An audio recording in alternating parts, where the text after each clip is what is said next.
Bienvenidas a esta segunda jornada del evento Estudios de las mujeres, estudios de género, desde dónde venimos, dónde estamos, a dónde vamos. Perspectivas cruzadas entre Francia, Malasia y México. Estas jornadas son una actividad organizada por el Programa Interdisciplinario de Estudios de la Mujer del Centro de Estudios Sociológicos y coordinadas por la doctora Karin Tinat. Tiene apoyo de varias instituciones más, que no mencionaré por ahorrar tiempo.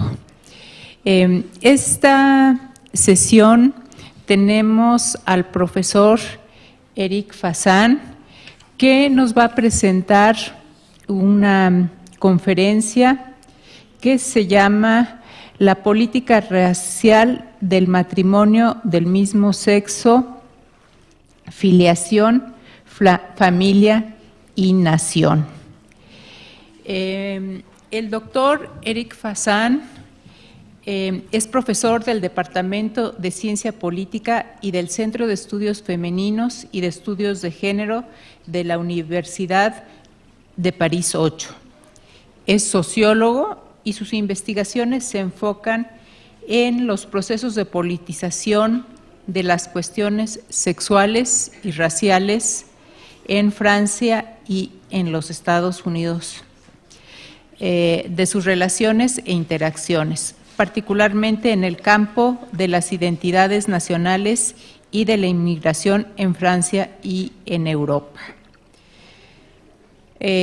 Participa en un colectivo que publicó 4 volúmenes a las políticas de inmigración entre 2008 y 2012.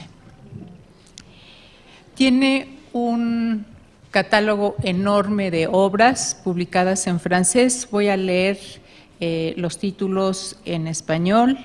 Una de ellas es La inversión de la cuestión homosexual, de la cuestión social a la cuestión racial, en codirección con Didier Fassin. Otro de sus libros se titula Discriminaciones, prácticas, saberes, políticas, en codirección con Jean-Louis Halperin, y El sexo político, género y sexualidad en el espejo transatlántico. Otra de sus obras se titula Hombres, mujeres, ¿qué diferencia? Y Democracia precaria, crónicas de la sin razón de Estado, que apareció en 2012.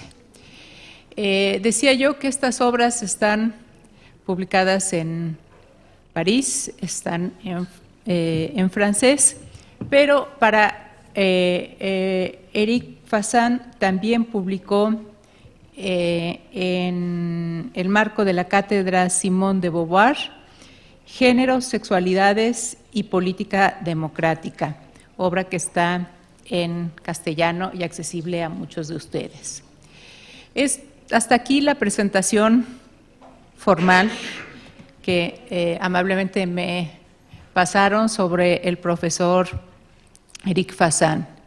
Quiero decir también que Eric tiene ya una relación con el Colegio de México, ha venido en diversas ocasiones y ha venido al país también en otras ocasiones, no solo a la ciudad, cosa que es importante mencionar, que no ha estado solo en la capital del país. Y también quiero decir que a mí me interesa mucho en lo personal el trabajo del profesor Fassin en la vertiente tanto de su análisis de los debates en torno a la sexualidad y al matrimonio homosexual, pero también porque él ha sido una de las figuras que más han participado en la introducción y discusión de las teorías de género angloamericanas en Francia. Él prologó Gender Trouble en la versión francesa y junto con la profesora Anna-Marie Berger, aquí presente, ha contribuido de manera importante a la discusión de estas temáticas en círculos académicos e intelectuales franceses. Bueno, no me resta más que darle una cálida y amistosa bienvenida al profesor Fassin y darle la palabra. Gracias.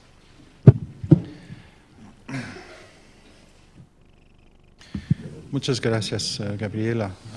La primera vez que fui en México contigo, antes de venir en Colegio de México. Gracias al PM y a Karin también por su invitación de nuevo. I will speak in English, and I apologize for not being able to present my paper in Spanish. I thought that it would be relevant to discuss the contemporary politics of same-sex marriage in France, which you may have heard about, and I think that they're relevant in particular because the issue of gender has been central in the polemics against same-sex marriage. So I will start from there and then move on to issues that have to do with not only gender, not only sexuality, but also nation and race, as I think all these issues have been playing together. As we know from historian Joan Wallach Scott, gender is not just about men and women. It's also a way of signifying power relations. And so gender is a way to speak about much more than gender. It's a way to speak about power in all its forms.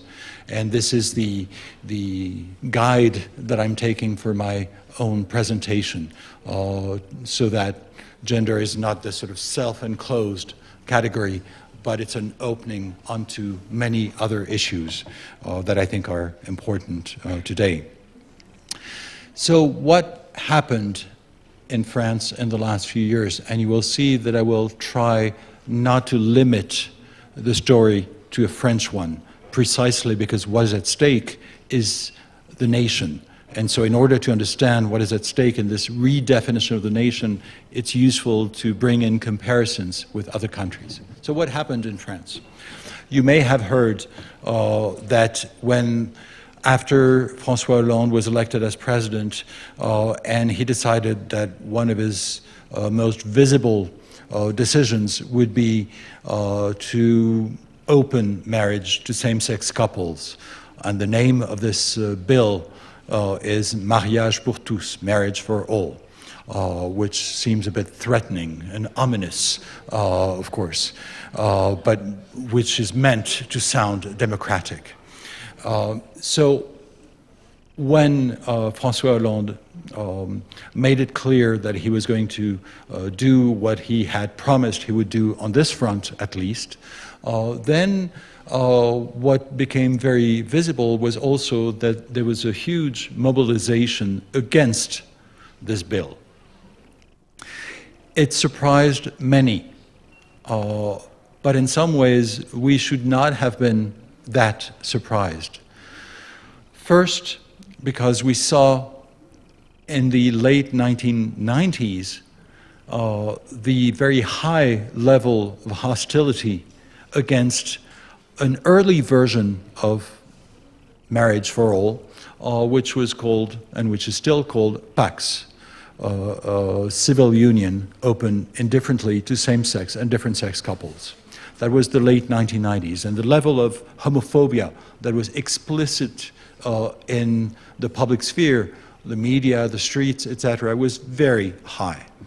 So it should not have come as a complete surprise that the same people 15 years later had not fully given up on their hostility towards equal rights in terms of marriage. But second, there was, in the short term, a warning that I think was not taken seriously enough by many. In 2011, in France, there was an unexpected mobilization of the Catholic right and then the secular right against the introduction of, to simplify matters, I will say gender, in biology textbooks in high schools. Many, first on the Catholic religious right, with a figure like Christine Boutin, who had been a leader against the Pax 15 years earlier and who had become famous in this way. So Catholic leaders, and then other leaders on the right who were not identified with religion, mobilized on this apparently tiny issue. Some textbooks in which you have a chapter that talks about gender, sometimes without the word gender, and with discussions of what intersex people have to do with our understanding of sex, for example. Why was that such a big deal? Well, I think I will go back to the reasons why this was so important, but what I want to point out is that once you could see that this apparently fringe mobilization of Catholics could echo with many representatives in the parliament, including 1/3 of senators who signed a petition against this, you could see that something was at stake that was not just a minor issue. And then this opposition to what they called the theory of gender, or the ideology of gender. The opposition to gender, then, resurfaced during the debate on same-sex marriage, on mariage pour tous, marriage for all. For example, in the demonstrations, you could see a banner that said, marriage for all equals theory of gender for all. This might seem surprising, this might seem like a sort of a weird French cultural phenomenon, but I think it's important to see how this came to happen. How come hundreds of thousands of people demonstrated against marriage in France, in a country that was supposed to be secular and in which religion played such an important part? So I want to start with this question. Instead of thinking this had to happen because that's how France is, let's take seriously the fact that many of us did not expect this to happen, even though we were supposed to know, because it's our country and we're supposed to understand it. I'm a sociologist, my work is to try to figure out what's going on. I didn't fully expect this. So I want to take seriously this lack of understanding and to see what it meant. The first thing is that if you compare the debate on Pax in the late 1990s and the debate on marriage in 2012, there is an interesting difference. In the late 1990s, opposition to Pax and more generally gay marriage, and in fact the opening of so-called filiation, that is, access to adoption and reproductive rights, and I will return to this later. So opposition to all this was very often in the name of the so-called anthropological foundations of culture. An anthropological argument was made saying it's against the laws of culture. And people invoked, for example, the authority of Claude Lévi-Strauss to say that Claude Lévi-Strauss has demonstrated that it takes a man and a woman to have a child. I will not comment on this reading of Claude Lévi-Strauss, except to say that he then wrote a letter in response to a letter I wrote to him and which I published, distancing himself against the use of his work in such a context, not because he favored gay rights, but because he was against the instrumentalization of anthropology in such an intellectually uninteresting manner. Now, what was interesting then is that the idea was that there are universal rules of culture that make it impossible to go beyond the idea that marriage is man and woman, and that the family is premised on man and woman. That was the universal argument about anthropology and about culture. This argument was not heard so much in the recent debate. Not that there was no opposition, but the terms changed slightly. Why? Well, simply because it was very difficult to say that marriage for same-sex couples was unthinkable, given the fact that it happens in many countries. If you say something is universal, but you just have to take a train to Brussels, or take a train to Amsterdam, or take a plane to Spain, etc., to get married, then it's difficult to invoke universal laws. You can just say, our culture, not culture itself. So you have a shift of argument from culture, the anthropological foundations, to our culture.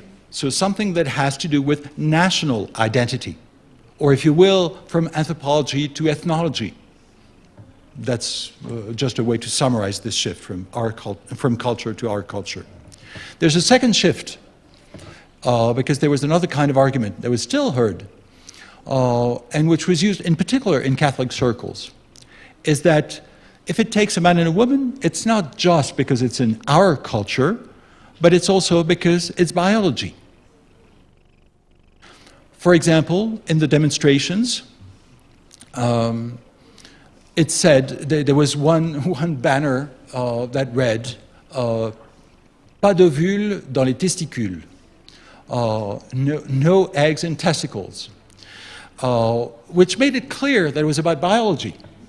That is, implicitly what it says is, biologically, men are not women, and women are not men, so how could you? Of course, and again, I will not discuss this, it presupposes that the organization of filiation is premised on reproduction. So it's a conflation of culture and biology.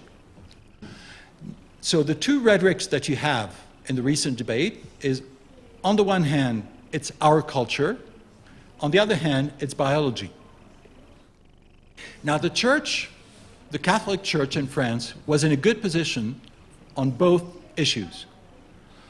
First, on biology, paradoxically, because the evolution of theology, of Catholic theology, under first John Paul II, but especially Benedict, has conflated the traditional thinking in the Church about natural law, that is, the law of divine reason, and the laws of nature, that is, biology. There are many texts that have been produced by the Vatican that insist on this, in particular with the production of an argument by Pope Benedict on so-called human ecology. For example, in 2008, speaking in the Vatican, Benedict worried about all this by saying, sure, ecology is a good thing, and we should worry about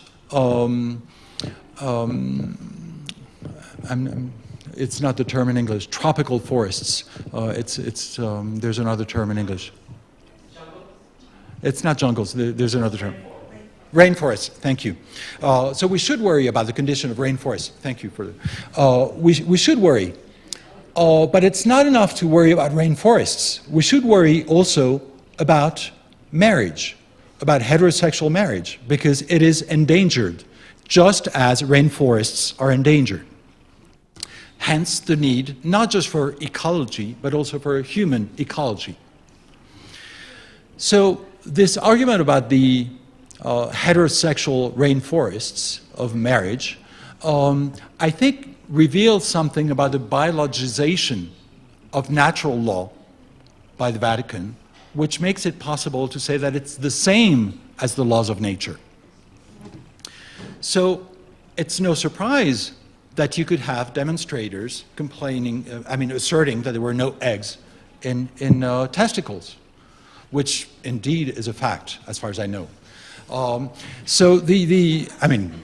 am told. So the fact that they insisted on this was premised on the idea that biology is what the church is about.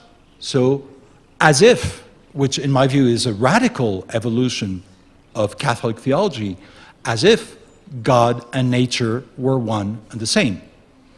In many ways, I think there should be a theological debate about this, because traditionally the church has rejected that position. So that's one thing. But there's another thing, culture, or rather our culture. Why is the Catholic Church in a position to say something about our culture? You could say, well, that's because it's true. There's a long history of the Catholic Church in France, and it has a standing in French culture. True. But how come the Catholic Church was almost silent during the debate on Pax, on civil unions, 15 years earlier? Of course, the Church was against Pax, but there was only one text produced by the Vatican, by the bishops in France, a one-page text with no religious reference whatsoever, saying that they were against it because it was not good for society. One page, nothing more. Whereas this time around, you had an important text produced by bishops relying on all kinds of expertise and all that. And many public interventions and indeed a strong Catholic mobilization. So how come, if we want to say that the church has something to do with our culture, how come it didn't 15 years ago? And how come it does today? My argument is that in order to understand this, you cannot just interpret the fact that the church resorts to arguments about our culture in terms of our culture. That's not an explanation. That's the explanation used by the church. It's not the explanation that we can use as sociologists trying to figure out what's going on. So this resonates with what I said briefly yesterday against culturalism and against the risk of interpreting what is going on as just the emanation of culture, precisely because it's used as a political argument by some people. So I will make a comparison with other countries. In France, you could say, well, there was so much resistance because it's a Catholic country.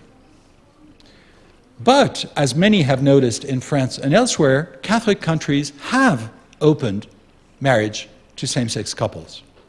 Starting with Spain, we could even include Belgium, but I'll leave Belgium out, but Argentina and Uruguay. How can we understand that Catholic countries can open marriage to same-sex couples in some places and not others? Clearly, it's not enough to say it's because they are Catholic.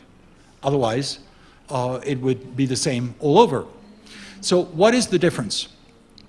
It seems to me that the countries, for now, the strong Catholic countries that have open marriage to same-sex couples are countries in which dictatorship is recent.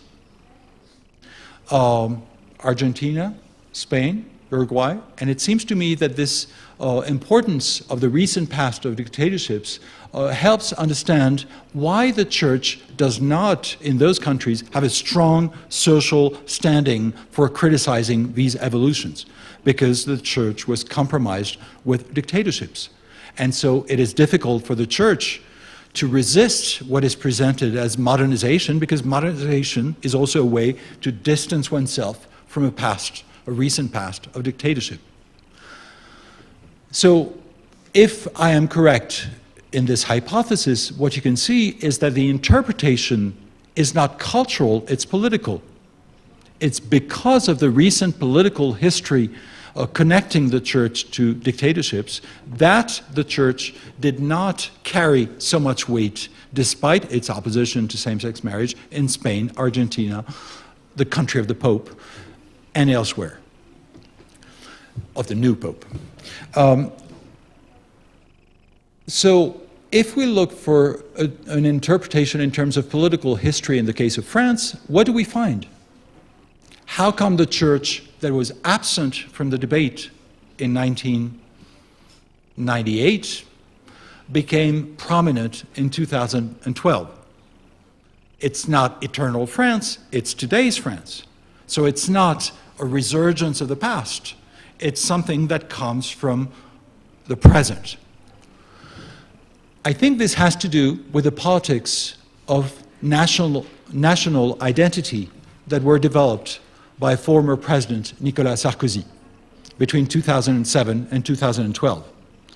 You may know that President Sarkozy was elected because he insisted on the fact that he was going to create a ministry of immigration and national identity, thus making the issue of immigration and national identity central in the identity of the right. This was very much on front stage during the 5 years of his term, the politics of national identity. It was first presented in secular terms, in opposition to Islam, the secular republic versus the non-secular Muslims, as a way of displacing the question of immigration and making it into a democratic issue, the defense of modern secularism. But soon this turned out not to be enough. And more Sarkozy turned to a redefinition of laïcité, of secularism, and insisted on what he called laïcité positive, a positive kind of secularism. What does that mean?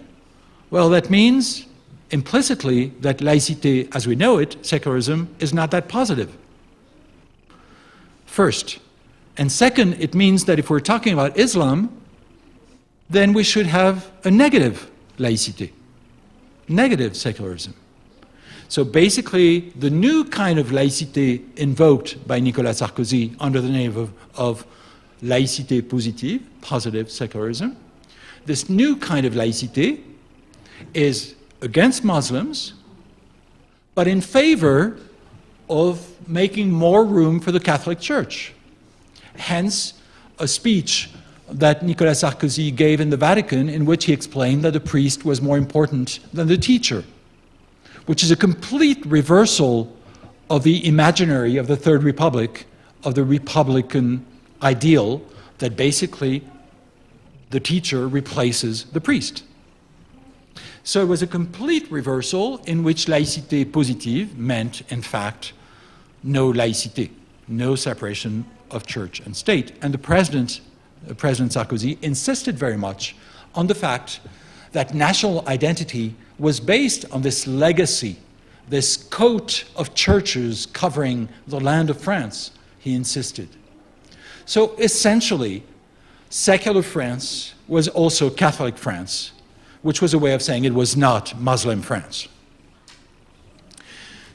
That move on the part of the president, and more generally, the transformation of public debates that it caused, I think accounts for the new presence of the church in the debate on same-sex marriage. The church can indeed claim to speak in the name of our culture, because that's the role that the church has been given by the right in France in the last few years, which was not the case earlier. This explains why the 2011 debate polemic against the so-called theory of gender in biology textbooks, which started on the Catholic right, was picked up by the secular right. Indeed, there is today a strong continuity between Catholic and secular in terms of national identity. So the point that I have tried to make is that the shift of the issue of gay marriage between the late 1990s and today, from culture to, on the one hand, biology, on the other hand, our culture, makes it possible to talk about national identity, the debate about same-sex marriage is today a debate about what is France, what is our nation. But the fact that there's the biological dimension also means, and I will develop this soon, that it's also about race. Because once you start saying that the nation is defined biologically, you can see that race is coming very soon. And this is, I think, what has happened. So that's now what I want to point out, is the link between national identity, and race in the debate on same-sex marriage.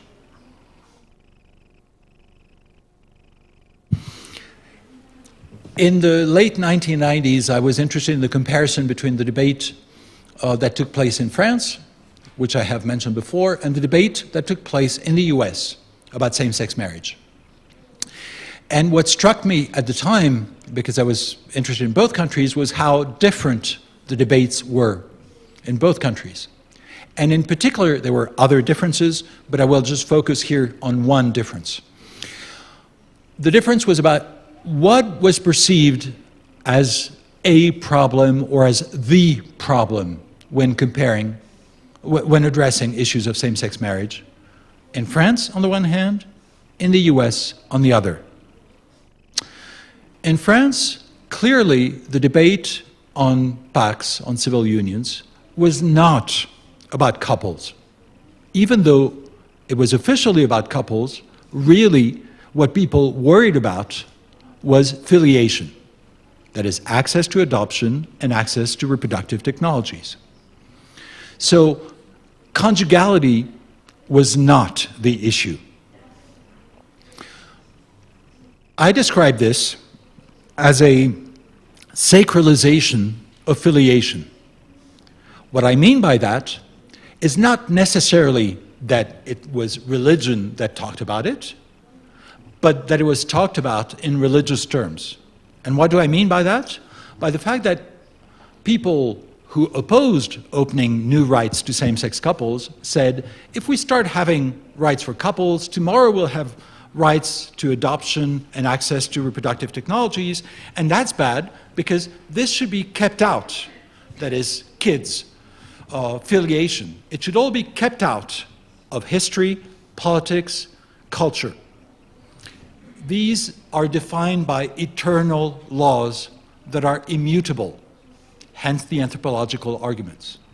So the anthropological arguments were about filiation, not about marriage. So what was sacralized was filiation. In the US, by contrast, what was sacralized was not filiation. If you look at the debates at the time, what is amazing is how little people worried about kids. That's not always been the case. In the late 1970s in the US, there was a whole campaign about the risks of homosexuality for children, etc. But not in the 1990s. For example, when a couple for the first time in 1997 or 98 was allowed to adopt jointly in New Jersey, a same-sex couple. No big deal.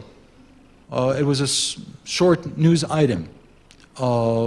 It was local news, whereas there was a whole debate raging at the same time about marriage itself. So, to summarize the argument, whereas in France there's a sacralization of filiation, in the US there's a sacralization of marriage.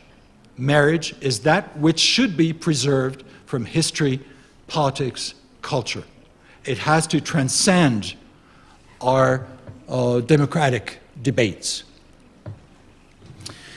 Now, what is remarkable about this is that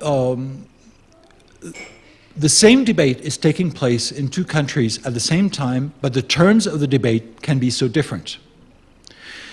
Does that mean there are eternal cultural differences between France and the US? As you can imagine, that would contradict what I've tried to develop from the start. So my argument is not that. My argument is that there's a political reason why there's a sacralization of marriage in the US and affiliation in France. And both have to do with the definition of the nation. And in particular, both have to do with the definition of the nation in racial terms. and I will explain this briefly. First, on the American side, why is marriage such a big deal? And when I say such a big deal, if you look at popular culture and at everyday practices, the importance of marriage rituals, of marriage proposals, etc., marriage has become, again, in the last 30 years, central to the redefinition of the nation. My hypothesis is that it has to do with race. And in particular, because in the US, the problem is not so much children, but having children outside of marriage. And that, as we know in the US, is a racial stigma. Blacks are constantly accused of having children out of wedlock. I will not develop this at length, we can discuss it if you want, but I'll take one example to illustrate it. A joke that was made by President Obama. As you know, the first black president. And in one of these evenings when there's a dinner, when you're supposed to make jokes and all that, he made a joke about the fact that Fox News, you know, the ultra-conservative news channel, had attacked him in all kinds of ways, including accusing him of having children in wedlock. Now, the reason why the joke is funny and was understood as a joke is because, of course, it's a black man saying this. So we know that basically black men are accused of having children born out of wedlock, and this is the opposite. So he's playing on expectations, and it reveals cultural assumptions about what blacks do. Blacks are supposed to have children born out of wedlock. I could develop on this, but I just wanted to point out this racial implication of the stigma of out-of-wedlock births. Now, if we go back to France, why is filiation an issue that has to do with the nation and with race? My argument is that it has to do with the definition of filiation in the French civil code, so in French law. What is filiation according to French law? Well, it's two things. One, it defines the family. Two, it defines citizenship. So it's not just about who's my child or who's my parent. It's also about, am I French or not? And this has been crucial in French debates in the last 30 years about immigration and national identity, and the changes in the definition of who's French and who's not. That is it enough to have spent your childhood in France to become French? And more people have said, no, it's not enough. You have to decide to become French. So it's not by right, it's an option. And more, French society has been racialized in the last 30 years, not in the sense that there are more non-whites, but in the sense that people are treated as racially different. As you may know, in everyday language in France, people keep talking about immigrants, even though they're talking about the children of immigrants, or the grandchildren of immigrants, or the great-grandchildren of immigrants. They're still called immigrants, even though an immigrant is someone who's moved during his or her lifetime into the country. So if you were born in the country, if your parents were born in the country, but if your grandfather came into the country, technically you're not an immigrant. But if people keep saying this is an immigrant, what they're doing implicitly is resorting to race. That is, they're saying your origin is indelible. You cannot erase where you came from. You're defined by this, which is what race is about. It's about blood. And so it's about filiation. So I think if we want to understand why filiation has been sacralized in France, we have to realize that it has been sacralized not only in discussions about gay marriage, but also in discussions about French national identity and immigration. Now, a brief digression, but which I hope will illuminate what I'm trying to say. This is important if you look at how filiation works today in France. I think the question of race is very much present in the definition of filiation. And I'll take two examples that can be understood better together. The law in France about adoption, on the one hand, and the law about access to reproductive technologies, the so-called bioethics laws. How do you have access to adoption in France? Well, there are two options. Either you can adopt individually, regardless of the fact that you may or may not be married. But as an individual, you can adopt a child. It's infrequent, but it's an option that was created by a law in 1966. Or you can adopt as a couple, but in that case you have to be a married couple. The rules that define adoption look in no way like biology. You can have adoption individually, which of course doesn't look like biology. It requires marriage, which of course has nothing to do with biology. It does not require anything else, basically. There are matters of age, etc. Compare this with the law concerning access to reproductive rights. The law says you have to be a couple. So, for example, a woman cannot have access to artificial insemination on her own. It's illegal, regardless of whether she's straight or not. But just as an individual, she cannot. So you have to be a couple, and a couple made up of a man and a woman, even today. That is, even after the new law on marriage was passed. So today, two women can get married, but they cannot have access to artificial insemination, legally in France. So you need to be a couple made up of a man and a woman, of procreative age, whatever that means. In practice, what it means is that the woman should be of procreative age, since there's no clear definition of procreative age for men, but the couple should be of procreative age. And there should be some kind of pathological sterility, which is not a requirement for access to adoption. So what you can see, and marriage is not required. You have to be a couple, but you need not be married. You see, it's the opposite of adoption. Each rule is sort of turned around. You can adopt as an individual, you cannot, as an individual, have access to reproductive technologies. You need to be married for adoption, you need not be married for, etc. So you have two models, which means that there are two logics at stake. The first one for adoption is it doesn't look like biology. It's not trying to look like biology, like biological reproduction. Whereas, in the case of access to medical technologies for reproductive purposes, then it has to look like real biological reproduction. Everything is made to resemble what would happen if people had kids in a bed.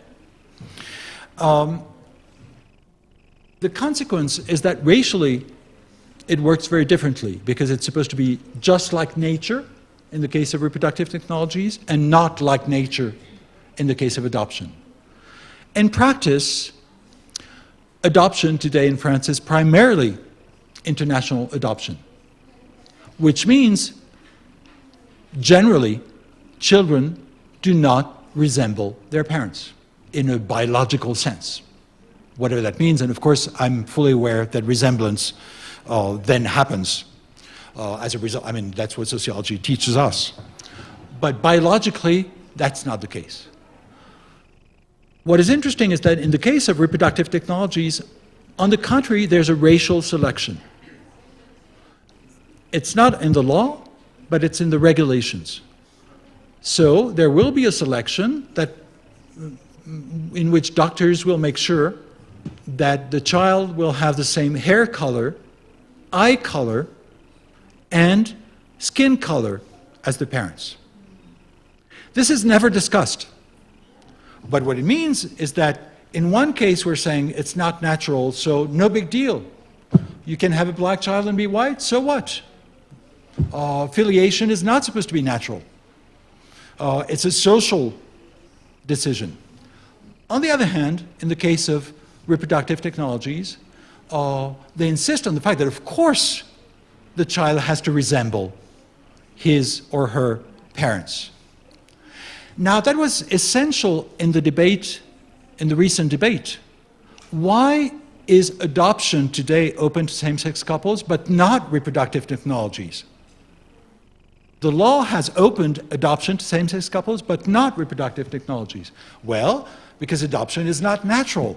And as we know, same-sex couples are not natural. On the contrary, reproductive technologies are natural, and so children should resemble their parents, including racially. And it seems to me that here we can see how the naturalization of filiation, which is linked to the sacralization of filiation I have described, is essential in the current debate. So in many ways, what I would argue is that, and I've had discussions, academic discussions with a colleague and friend of mine, Daniel Borillo, who's a legal scholar who insists on the new legal homophobia.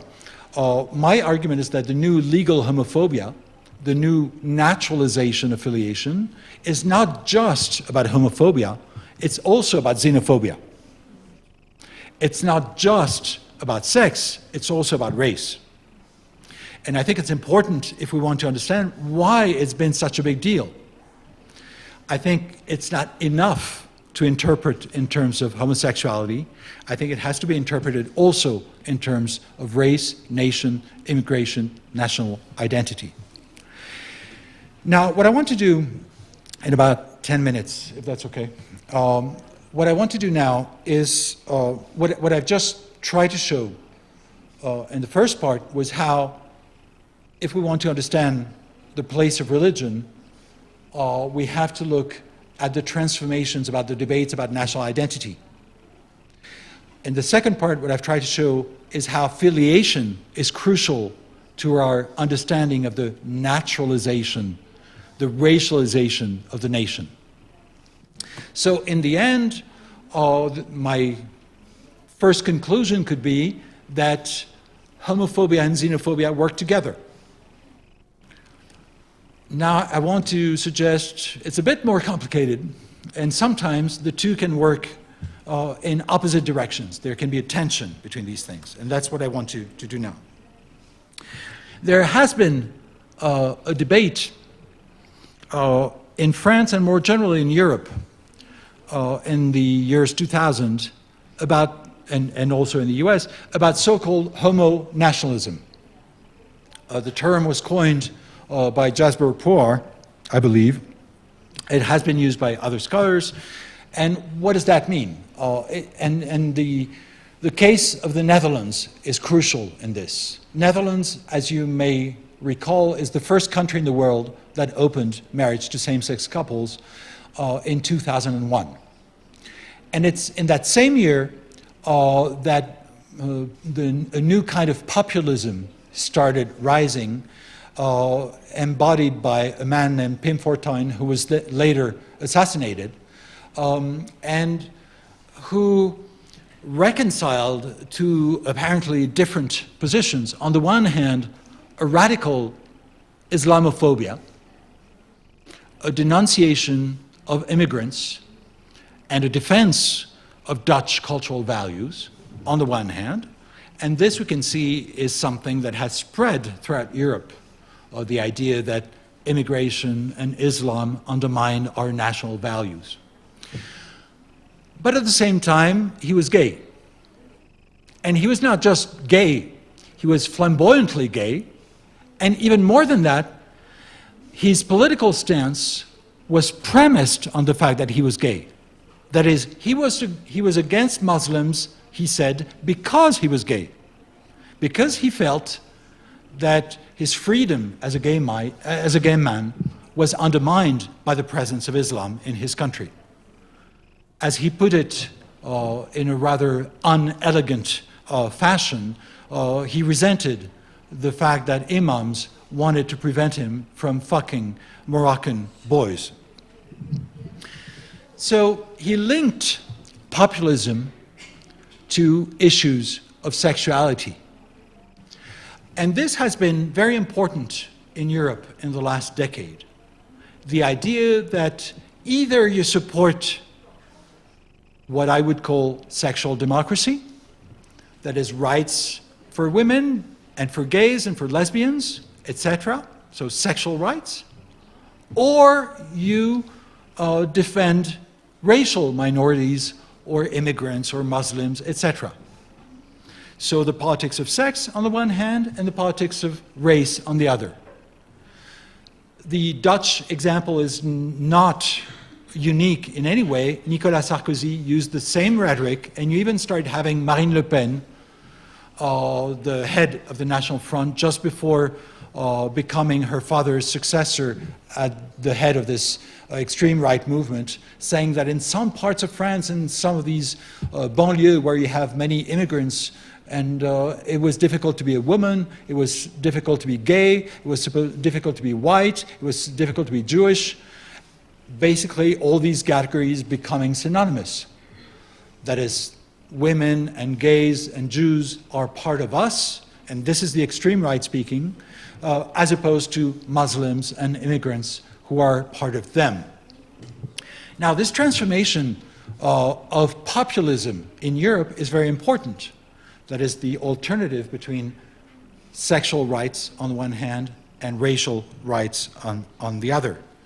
And it has played a major role, including because in reaction against this homo-nationalism, you've had movements such as, for example, in France, the movement of the indigènes de la République, the natives of the Republic, who have insisted on the fact that the whole issue of gay marriage was just a distraction from real issues, or that people in the banlieue, the underprivileged, had other problems, and that in fact there was a kind of gay imperialism that imposed categories of sexual identity onto others. And so defending others against this gay imperialism that said that you were supposed to be out and that you were supposed to defend rights, etc. So not only were conservative populists appropriating this opposition between sex and race, or between homophobia and xenophobia, or between sexism and racism, but this was also picked up by some radicals who said, you have to pick your fight. You have to be on one side or the other. Interestingly, you could see that during the debate in France, the polemic against gay marriage, there was this movement in reaction against marriage for all that was called La Manif pour tous, a demonstration for all, a reactionary movement. And the leader, at least for a time of that movement, a woman who would need a whole introduction, Brigitte Bardot, a sort of a camp homophobic figure. So Brigitte Bardot was very interesting in that she spoke from a Catholic standpoint. That is, she had created a group, Touche pas à mon pape, don't criticize my pope, and she was, but she tried to reconcile the Catholic position with the Muslim position. So on Easter weekend, she spoke to a conservative Muslim movement to say we have the same goal, that is oppose gay marriage. So you can see there's a possibility of change. What I said before is that Sarkozy used the Catholic Church as being our culture versus them Muslims. But if you start being against gay marriage, and if you start saying, after all, Muslims are pretty good people because apparently they don't like gay marriage. So as a Catholic, I think they're just great after all. That's what she was saying, in essence. And I think this shows all these shifts that keep happening about the articulations between race and sex. this is actually her attempt at reconciling Catholics and Muslims against gay marriage, saying we're all good homophobes together. This, I think, is the reason why she was excluded by her own movement, because her own movement decided that they were not that interested in being good friends with the Muslims. It's one thing to hate gays, it's another to like Muslims. It's a heavy price to pay for winning against gays. So I think there's something interesting going on in there, which is that we can see that the link between these different issues is not something that is inscribed in the essence of these issues. It is something that is at stake in the politics of gay marriage. So the different actors will try to move things around, as we saw with Sarkozy, as we just saw with Brigitte Bardot, etc., etc. All these actors keep changing the landscape to restructure how sex and race work together against one another or in the same direction, for or against. I want to conclude in a few minutes with another version of this. In the debate on same-sex marriage in France, you may know that the leading figure was the Minister of Justice, a woman named Christiane Taubira, and that the law is actually called the Taubira law. Few people have pointed out that it's not the first Taubira law.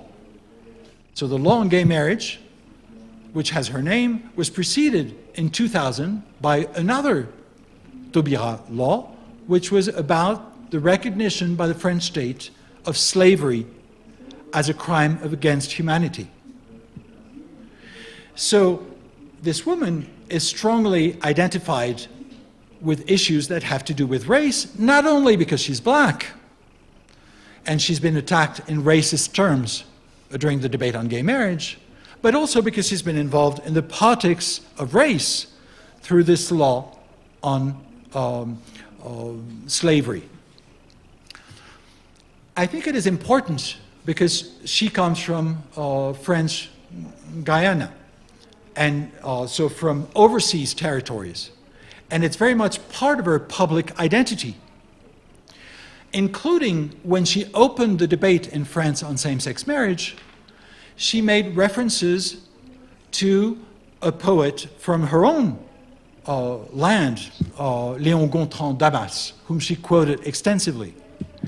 And then the next day she was criticized by the right, and there was a whole debate about the meaning of what this black poet had talked about the importance of difference in racial terms and sexual terms. I'm not entering the detail.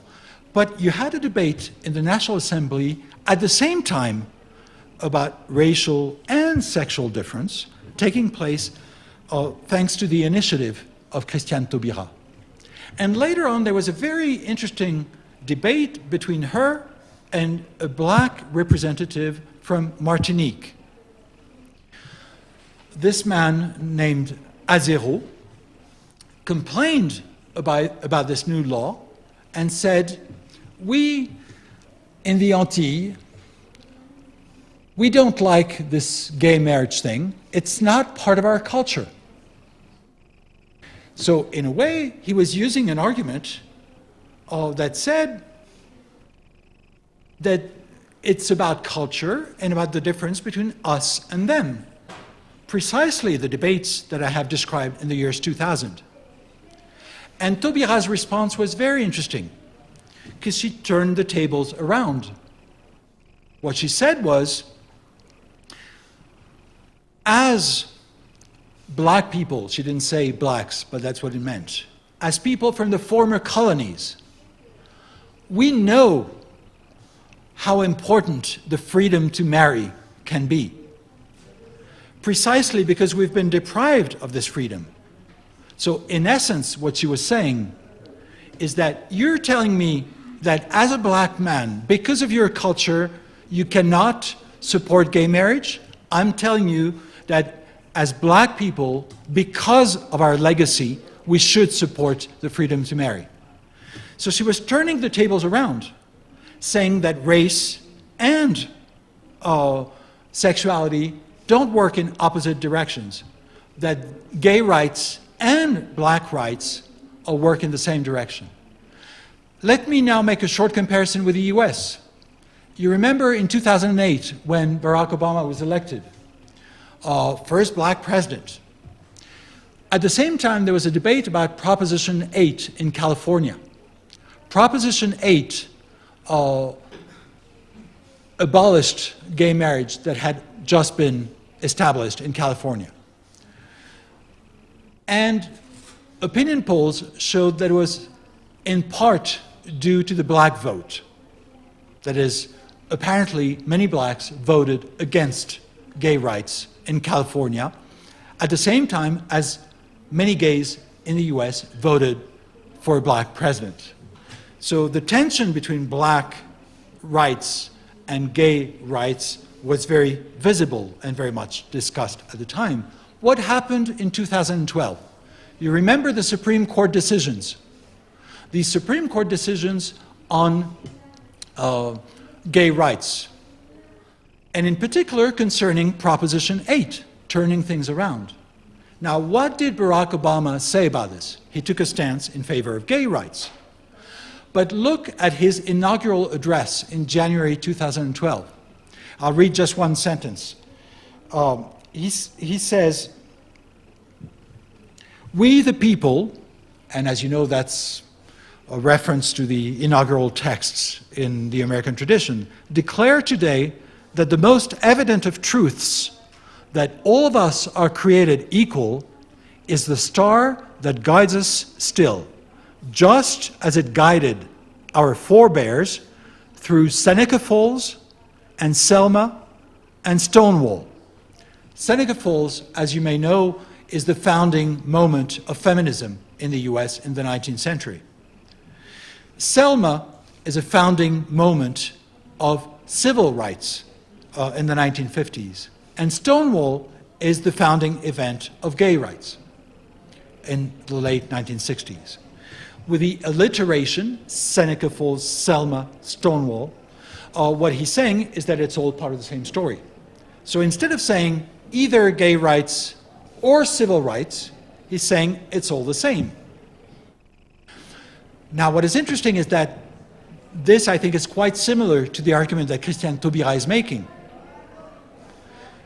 It's the same way of saying we can reconcile sexual rights and racial rights, gay rights and civil rights. We can reconcile them.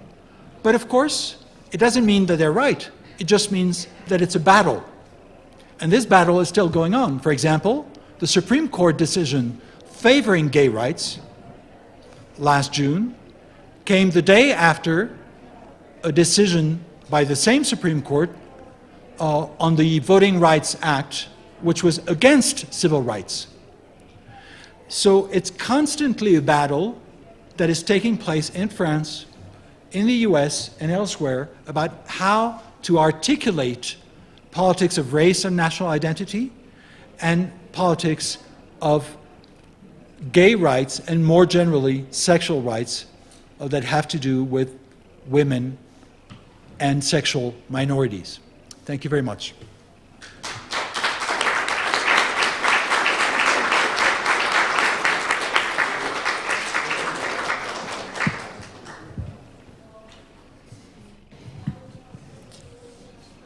Agradecemos mucho la iluminadora conferencia del doctor Fassin sobre las conexiones en los debates respecto al matrimonio entre personas del mismo sexo en Francia y en Estados Unidos. El tema, desde luego, tiene muchas resonancias en México, donde también se ha discutido, se discute el matrimonio homosexual y cuando somos un país que, por un lado, tomó como modelo cultural a Francia desde sus años fundadores, nos rige un código napoleónico, somos un país católico y un Estado laico, y esa preeminencia de Francia como modelo cultural fue desplazado en el siglo XX por el modelo cultural de los Estados Unidos. Al mismo tiempo, reflexionando sobre la discusión, y ustedes tendrán desde luego mucho que decir al respecto, estamos muy cerca de los Estados Unidos, no solo por este modelo cultural, sino por la concentración de mexicanos que viven del otro lado de la frontera, donde se encuentra la segunda ciudad, el segundo conglomerado urbano con más mexicanos después de la capital mexicana, que es la ciudad de Los Ángeles. Entonces, bueno, la mesa está abierta para la discusión. Tenemos algunos minutos para ello. Por favor, quienes tomen la palabra, identifíquense con su nombre y su filiación institucional. Muchas gracias. Hola, buenos días. Mi nombre es Oscar Laguna y estoy haciendo mi postdoctorado en la Universidad Autónoma de Baja California.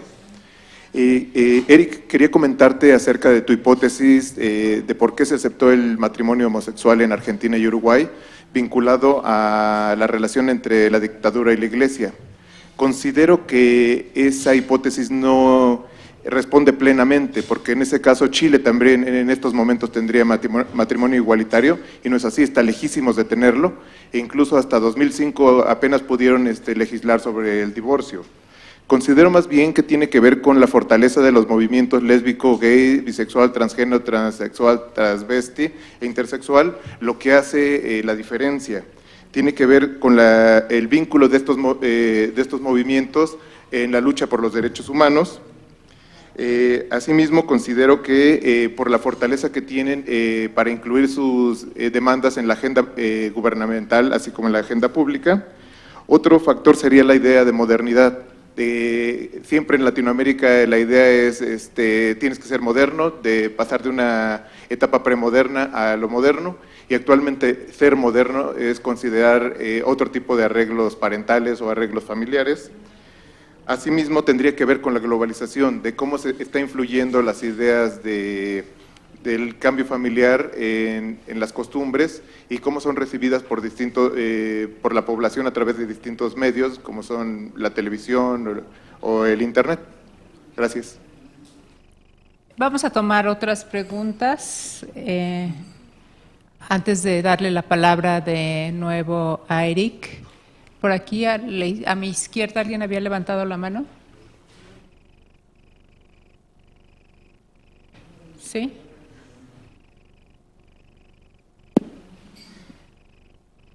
Cintia Galicia, estudiante del doctorado en Derecho.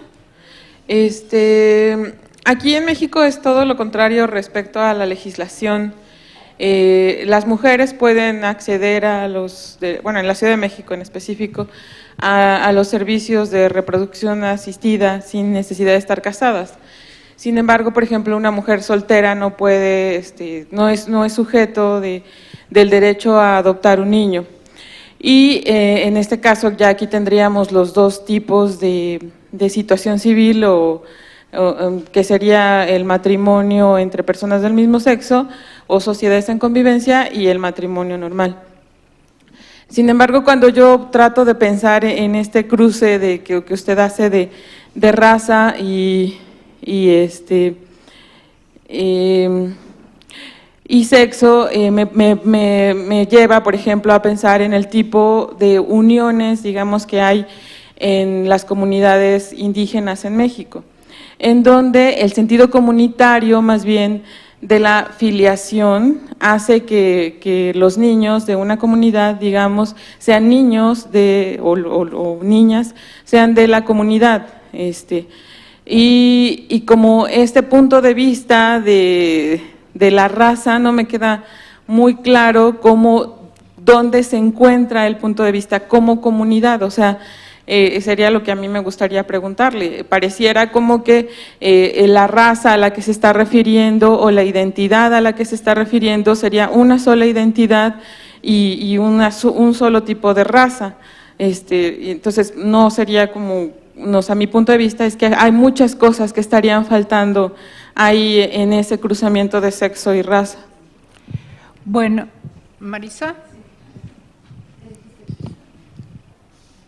Sí, fascinante, Fassin, como que rima, las dos, tu apellido con lo que nos diste, me parece increíble, me gusta muchísimo este juego de equivalencias, hace parecer que la política puede match todo con todo, que todo se puede. Si el Papa puede decir que la rainforest se va a acabar, como se va a acabar, me parece increíble estrategia comunicativa.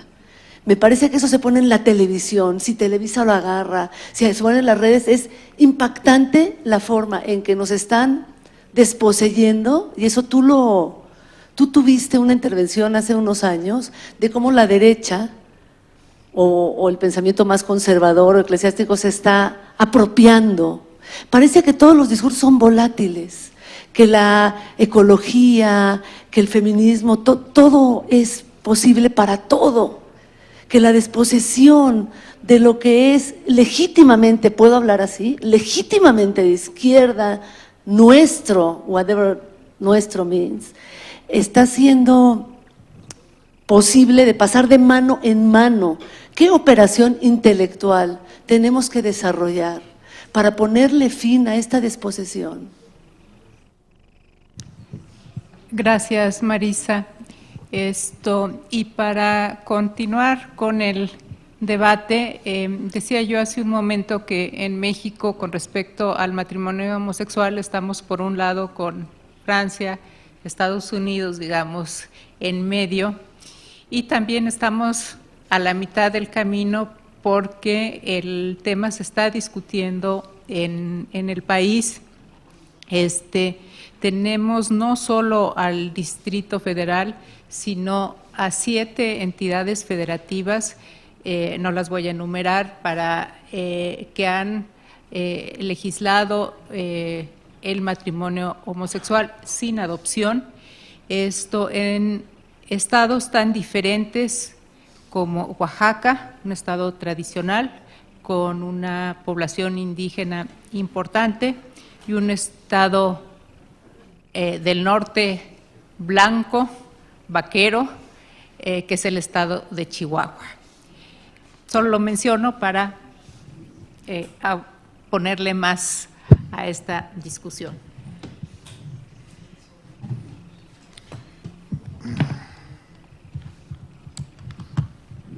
Well, thank you for these questions and comments, and I will try to respond as best I can.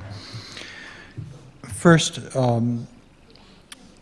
your question mentioning in particular Chile. I've been interested in this.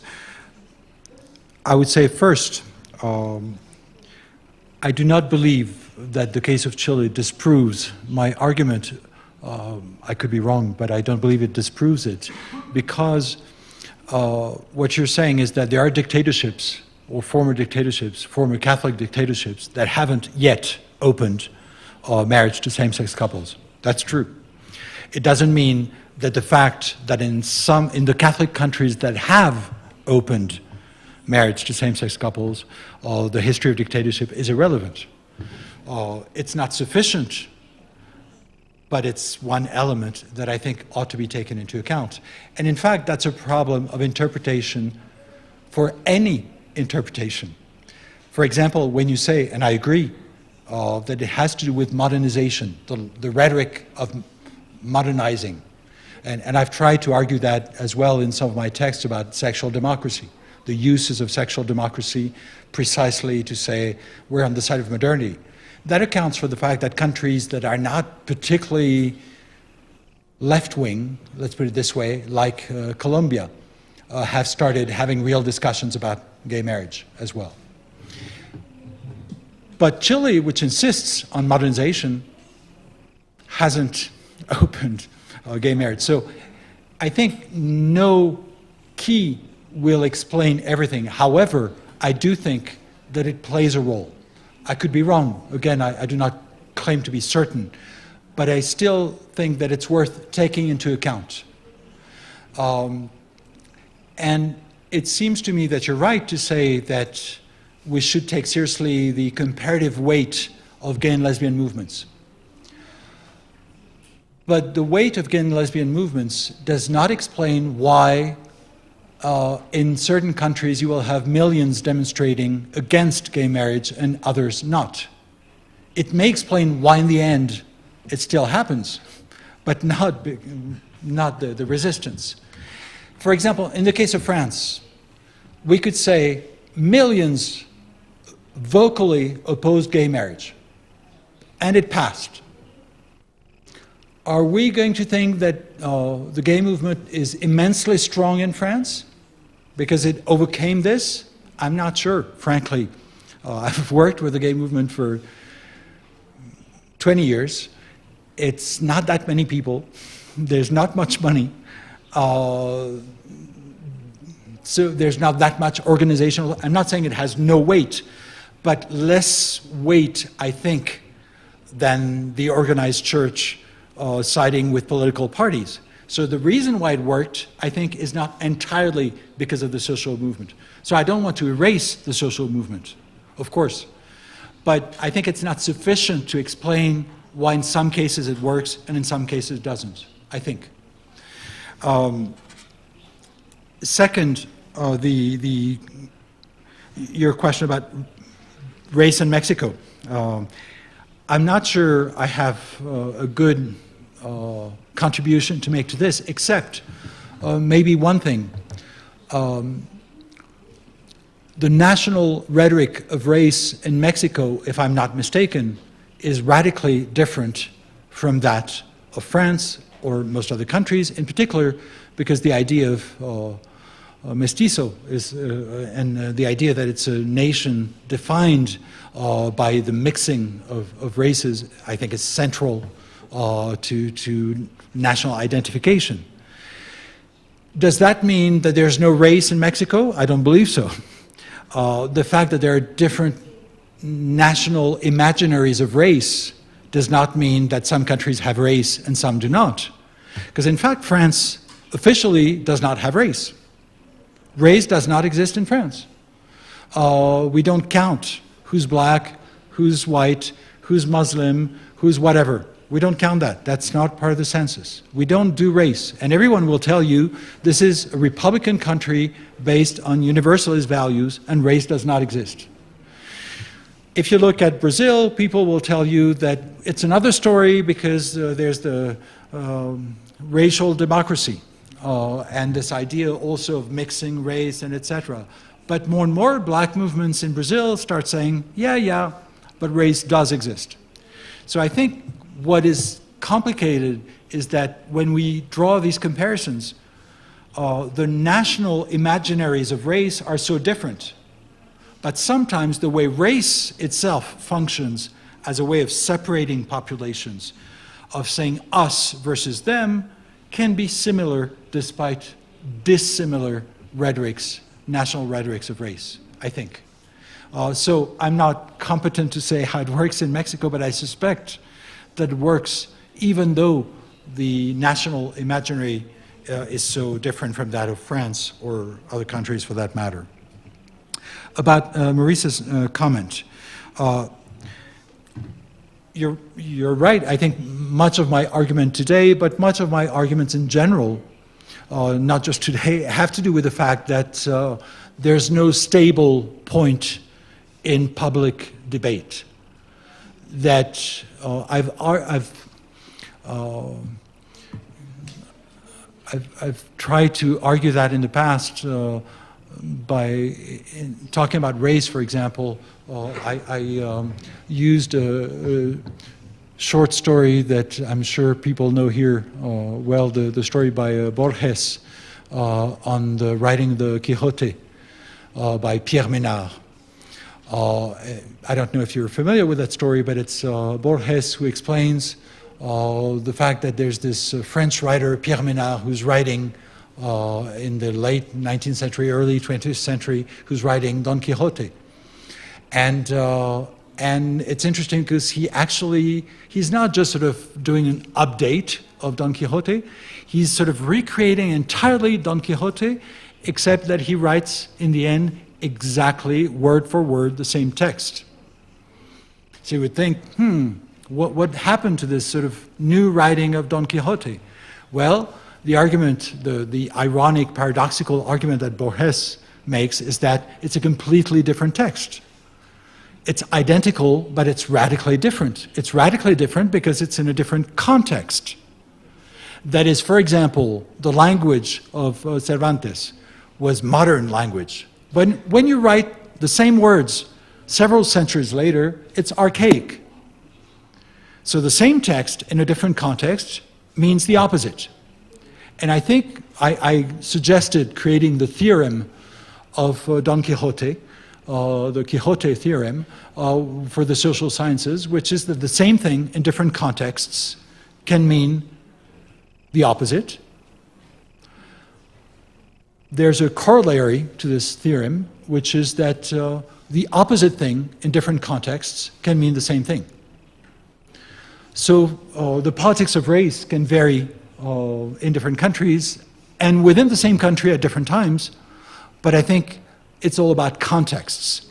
And so my answer to this volatility is that our job, or at least that's the job that I try to do and that I encourage people to do, is to provide contexts.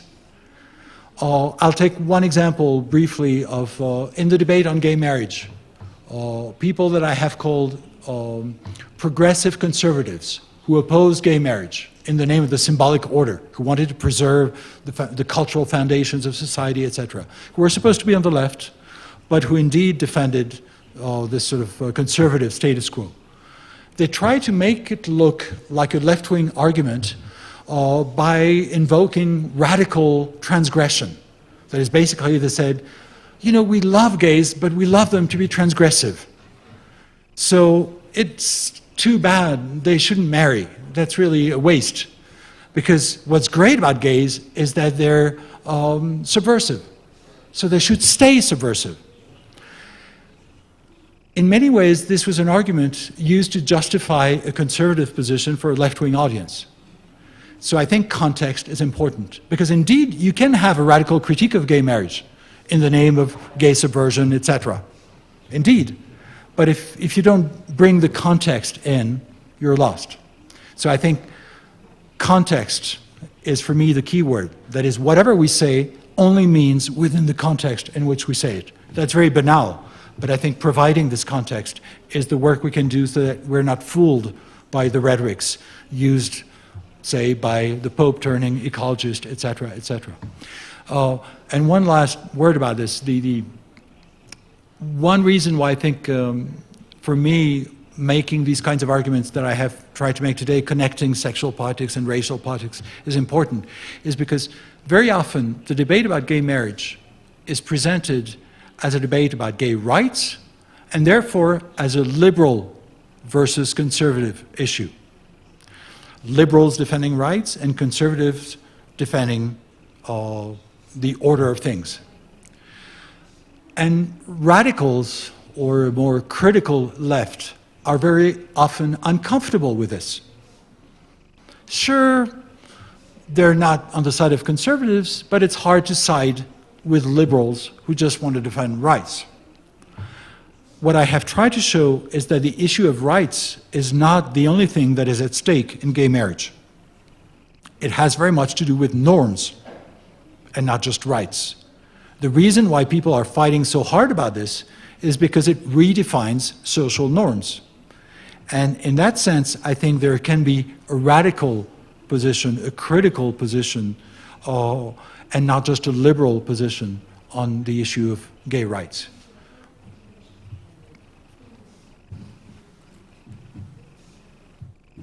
Todavía nos quedan unos pocos minutos para continuar conversando. ¿Quién se anima?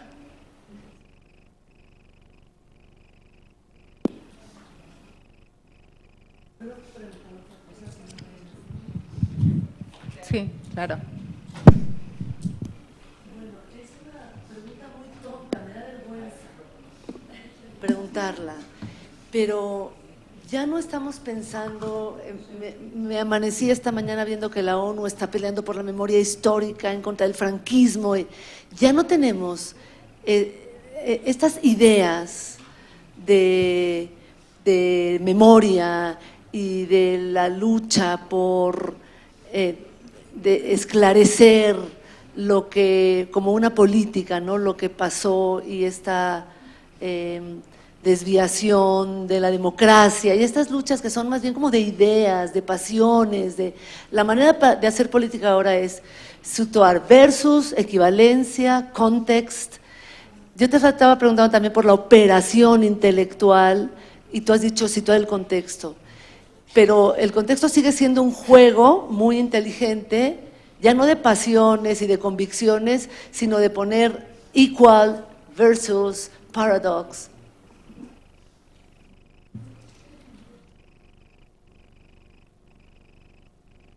A ver, por ahí hay otra pregunta. Y una tercera.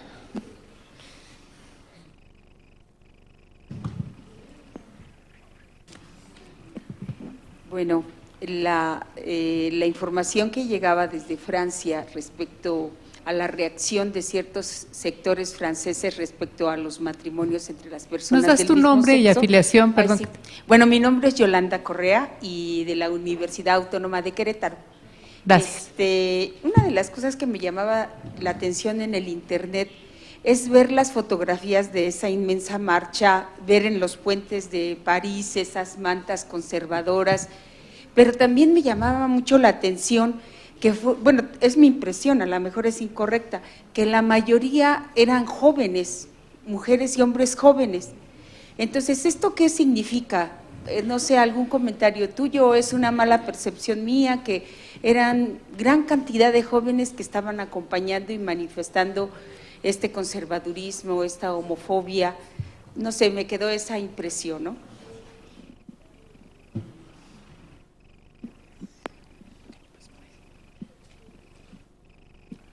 Maria Teresa Priego, je suis pas de filiation.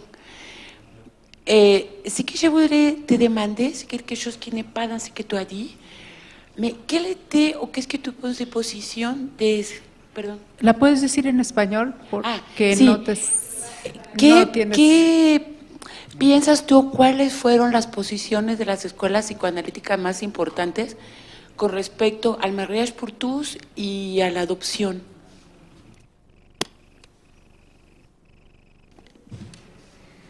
Excuse-moi, hein, es que no. No, c'est très bien, très bien. Es que me llama la cara. Alors, I'll take the questions backwards. So starting with yours about psychoanalysis. Psychoanalysis has played a different role in the public debate 15 years ago compared to today. So the first debate about PACS was quite different from the recent debate about marriage for all. 15 years ago, almost the only voices heard from psychoanalysis were hostile to gay marriage and all this. When I say all this, there was also a debate taking place at the same time about parité, that is the equal representation of men and women in politics, and in the same way, there was psychoanalytic opposition, but especially in the debate on PACS. Civil unions. What was interesting is that in many ways it surprised some, including me, because the idea that psychoanalysis could be used to reinforce the symbolic order was surprising. But in fact, what became clear is that there were paradoxical links between some psychoanalysts and the Catholic Church. For example, one of the most prominent voices at the time against gay rights was a psychoanalyst whom people didn't know at the time was also a Catholic priest and influential in the Vatican. So there were actual links. But more generally, I think, and it has been analyzed, for example, by my colleague, psychoanalyst Michel Thor, Lacanian psychoanalysis had in some ways adopted certain Catholic perspectives, and that has been his argument. But in particular, there was one element that was crucial, and which explains why there was a public recourse to psychoanalysis, is that Lacanian psychoanalysis tends to use capital letters, like the law with a capital L. And the discussion was about the law with lowercase l. And so in many ways, if you're against this bill, the best way to be against the idea that laws can be decided by people is to say that there's a law that is above our laws. So this was the main voice heard from psychoanalysis at the time. That anti-gay rights law lost weight following the vote of the Pax, because in many ways, if you're proclaiming that you embody the law that is above the laws, and the laws say, yeah, but we don't care, we're going to vote regardless of what you think, then your authority decreases. If you said, I proclaim something absolute, and the next day the law changes, your absolute is dead. So this voice has been less prominent in the recent debate, although it has not disappeared. For example, there were psychoanalysts who were auditioned, who were very much against, again, all this, who were auditioned by deputies and all that. However, there were now new voices publicly that distanced themselves from this, which was hardly the case 15 years ago, by saying psychoanalysis cannot be used that way. So I think the lesson from 15 years ago was learned by many today. Regardless of how supportive they were of gay rights, they realized, or not, they realized that it was not a good idea to be instrumentalized in the service of a conservative position, especially if you're going to lose. So psychoanalysis has not spoken with one voice this time, whereas it did 15 years ago. Not that all psychoanalysts agreed at the time, but there were very few who spoke up to say something else 15 years ago, whereas this time there were quite a few. About the second question about the youth, the question of how to present themselves was essential to the people in the Manif pour tous, in this demonstration for all. In very interesting ways. For example, this woman I mentioned before, Brigitte Bardot, it's a nickname, she's a humorist, because as you can maybe hear, Brigitte Bardot sounds a little bit like Brigitte Bardot, the famous actress of yore, but it's frigid, which introduces a sexual theme somewhat paradoxically, because she's sort of defending a sort of pro-sex, pro-party Catholic position. Complicated mixture. What was interesting is that she gave strict indications to people who were demonstrating on how they should dress, for example, so that they wouldn't look like archetypes of conservative France. And so they put on jeans and they tried to, and one way you could see that was the way that there was a lot of pink. Interestingly, the main color of this homophobic movement was pink. And more generally, I have argued that it was a whole movement in drag. For example, their first meetings were with a young man wearing lycra and wings, a little bit like angels in America, and with one side of men crying "Papa," and the other side of women crying "Maman," and it looked like a gay show. And so actually there was I think it was the Colbert Report in the US, the comedy show on television, that had a segment on this saying, you see, that's great. In France, you have a huge demonstration, and it's homophobes, and they're listening to ABBA, and they're wearing pink, and they're etc. So these exotic French people, even their homophobes look gay. So the question of self-presentation was essential, and one way was to say, A, we're not homophobes, so it has nothing to do with homophobia, and that's why we wear pink. And B, the other thing was, if you look at opinion polls, in France and elsewhere, what you see is that the main difference in support for gay rights, gay and lesbian rights, is age. That's the main difference. Not just in France, but all over. That is, the younger, the more supportive. That's a fact, not just in France, which is one reason why basically conservatives know they've lost. Because basically, young people will replace old people. I mean, that's the law of nature, I'm afraid. And I say this as I'm afraid of this more and more. But personally,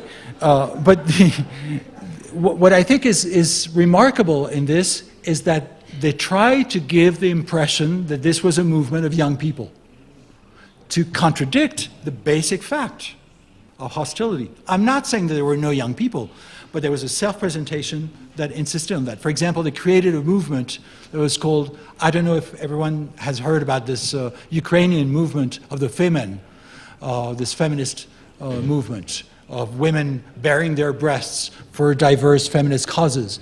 Well, they had the Manif pour tous, so the anti-gay rights movement, creating a similar thing with the Omen, so the guy version of bearing their breasts, which was of course less spectacular, including because they were much less pretty than the women, I must say, and also they were wearing masks. But what was interesting is that they tried to show young men, 10 of them. So I think it's part advertising. And the third question, Marisa, I think you suggested that my argument was maybe okay in terms of reason, but not so great in terms of passion. That basically, even if I was right, I might not be able to mobilize a great deal, if I can translate your presentation. I think you're right, but I would argue that, and I have tried to argue elsewhere in my work in the last few years, is that we should not accept this partition between passion and reason. In the old days in France, the right was supposed to be on the side of reason, and the left was supposed to be on the side of emotions, passions, etc. And then there was this very famous moment in a presidential debate in 1974, in which then to be President Giscard d'Estaing said to later to become French President François Mitterrand, you, the left, do not have a monopoly on the heart. And so in many ways, the right has regained passion. And so I think it is one of the big issues. I think the left shouldn't be doomed to sort of gray realism in reaction to the right being on the side of passion. But I think reason is not useless in this debate. And I think, for example, if we want to see how memory can be instrumentalized, that's a rational argument. But it makes it possible to use memories or memory in a different way. For example, I think what was going on recently in Chile about the memory of September 11, of the 40-year anniversary, it was very much a battle which was both about reason and about passion. And I think that's the kind of politics that we should try to develop. And in many ways, the issue of gay marriage was interesting because in some ways, you could have it both ways. You could have an argument in terms of passion and of, for example, there were beautiful texts. And there's a text that was written by Beatriz Preciado, which I thought was very moving, because people who opposed gay marriage said that they were defending the interest of the child against gays. And she wrote a text saying, but who defends the queer child? And I thought that was deeply moving, deeply, including those families who were demonstrating, because it was not young people, it was families, in fact, which means you had the parents and their kids, and their grandchildren, etc. So the question was, and I think it is a relevant one, what are they doing to their kids? Given the fact that statistically some of them must be sort of gay, right? Or sort of lesbian, or sort of something. But I mean, theoretically, it's difficult to assume that it's enough to be conservative to have straight children. As we know from many examples in the US of conservative homophobic figures who have gay and lesbian children. So it's not enough to be homophobic to be safe from having gay and lesbian kids. Therefore, the question that was raised by Beatriz Preciado, that is, what about the queer child, I thought was very simple and very powerful. Muchas gracias. Lamentablemente esta conversación pública la tenemos que terminar aquí. Tenemos un brevísimo receso para llegar a la siguiente mesa. No voy a leer los nombres de todos los participantes en la siguiente mesa, salvo el de Anne-Emmanuelle Berger, porque anteriormente leí equivocadamente su nombre, entonces ahora lo corrijo. Ella estará en la mesa con otras participantes sobre las nuevas cuestiones de género de hoy y mañana. Regresamos en 5 minutos. Gracias.